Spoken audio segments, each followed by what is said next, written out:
Express రాజా, run రాజా run, so కొన్ని సినిమాలు ఉన్నాయి మీరు. ఎలా అంటే నాన్ స్టాప్ హిలేరియస్ ఫన్ ఉంటుంది, at the same time content కూడా అదే రేంజ్లో ఉంటుంది. ఈ సినిమాని మేము ఎంతలా తీసుకోవచ్చు? ఆ సినిమాలకి ఒక అంటే ఏమీ తగ్గకుండా అయితే ఉంటుంది. అండ్ హాయ్ నాన్నతో కొందరు కంపేర్ చేశారు ప్రీవియస్గా, సో దాని మీద మీ ఒపీనియన్? అవును అవును, ఆ సంబంధం ఉండదు అసలు. ఓకే, టోటలీ అసలు కృతి గారు వేరే. కృతి గారు, మీరు ప్రీవియస్గా కస్టడీ అని ఒక మూవీ చేశారు, సో మీ క్యారెక్టర్ అందులో చాలా బాగా వర్కౌట్ అయింది, కానీ దాని తర్వాత ఎక్కువ కనిపించట్లేదు అండ్ మనమే వరకు రాలేదు. మీరు మధ్యలో ఏమైనా క్యారెక్టర్స్ రాలేదా, లేదంటే మీరే చూస్ చేసుకోలేదా? యాక్చువల్గా అండి చాలా మంది అడిగారు మీరు ఎందుకు గ్యాప్ ఇచ్చారు, నేను ఇవ్వలేదు, వచ్చింది. నేను తమిళ్ అండ్ మలయాళంలో ఎక్కువ వర్క్ చేయడం వల్ల ఐ థింక్ ఆ గ్యాప్ న్యాచురల్గానే వచ్చింది, ప్లాన్ చేసుకుని తీసుకోలేదు. సో మీతో పాటు డెబ్యూ అయ్యేటోళ్ళు చాలా సినిమాలు చేస్తున్నారు యాక్టర్స్, సో మీరు అలా చేయకపోవడానికి reason? I think this year నేను 5 ఫిల్మ్స్ చేస్తున్నానండి. సో నాకైతే ఐఎమ్ వెరీ గ్రేట్ఫుల్. అంటే 5 ఫిల్మ్స్ చేస్తున్నానని చెప్పట్లేదు, even 1 film would be enough for me if I'm heartfully doing it.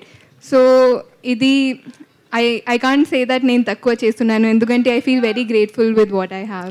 Okay, Sriramaditya గారు, సో మీ ఫిలిమ్స్ చాలా స్టైలిష్గా మేకింగ్ చేస్తూ ఉంటారు, సో ఈ సినిమాని మీ ప్రీవియస్ ఫిలిమ్స్తో కంపేర్ చేస్తే ఎలా ఎగ్జిక్యూట్ చేశారు అండ్ ఆడియన్స్ ఏం ఎక్స్పెక్ట్ చేయొచ్చు?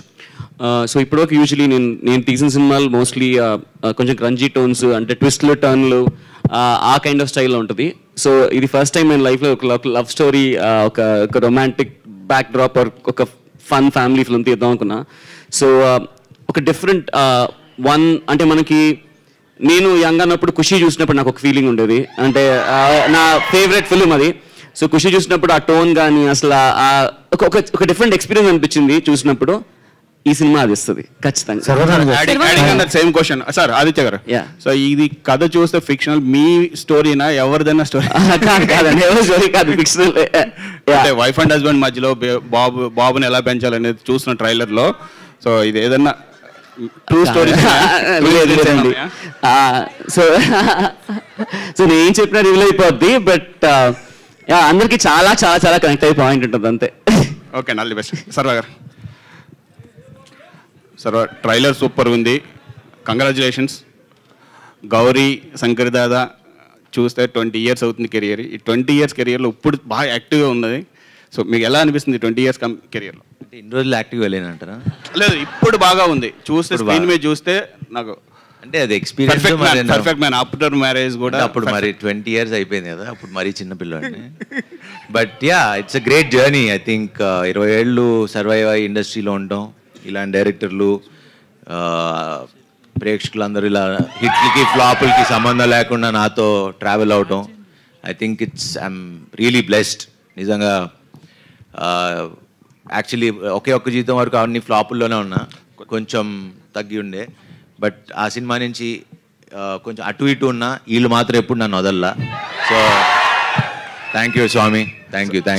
ఈ సినిమా కథ నుంచి మీ పర్సనల్ లైఫ్కి ఏదైనా తీసుకోవాలనుకుంటే ఏ పాయింట్ ఉంటుంది? సినిమా కథకా? ఈ కథ నుంచి మీ పర్సనల్ లైఫ్ అంటే వైఫ్ అండ్ హస్బెండ్ బాబుని పిల్లలు పెంచడం అనేది అందు కదా, ఇందులో పిల్లలు పెంచడం అనేది అంటే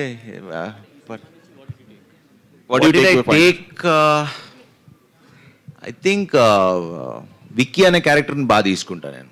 ఐ మీన్ ఆ ఫ్రీ స్పిరిటెడ్, బికాజ్ నేను ఫస్ట్ కథ చెప్పినప్పుడు అంటే ఈ విక్కీ అనే క్యారెక్టర్కి అసలు ఒక క్యాల్కులేషన్ ఉండదు, ఒక ఫార్ములా ఉండదు, ఇది రైట్ రాంగ్ అసలు ఏ ఉండదు.